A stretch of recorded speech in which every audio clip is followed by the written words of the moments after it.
एक बार एक लड़के ने अपने पिता से पूछा, पिताजी, एक इंसान की कीमत क्या है? अपने बेटे के मुंह से ऐसे प्रश्न सुनकर वह आदमी कुछ देर तक चुप रहा। उसके बाद वह कहा कि बेटा, इंसान अनमोल है। उसके पास कोई मूल्य नहीं। वह तो बिल्कुल हीरा है। अपने पिता की बातें सुनकर लड़का पूछा, पिताजी, क्या हर मनुष्य मूल्यवान है? उसके पिता ने हाँ कहा।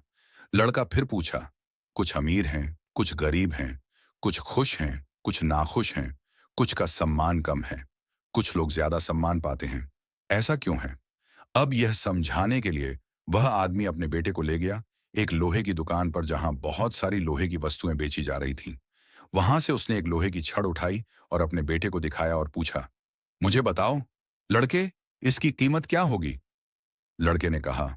उन्होंने छड़ को देखा और कहा, यह अवश्य 2-3 रुपए का होगा।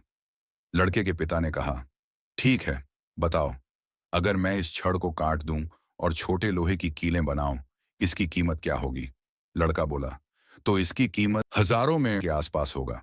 लड़के के पिता ने कहा, ठीक है, बताओ, अगर मैं इस लोहे की छड़ को काट दूं, तो यदि आप छोटी छोटी स्प्रिंग घड़ी के पुर्जे और गियर बनाते हैं, तो इसकी कीमत क्या होगी? लड़के ने उत्साहित होकर कहा, फिर तो इसकी कीमत लाखों में होगी।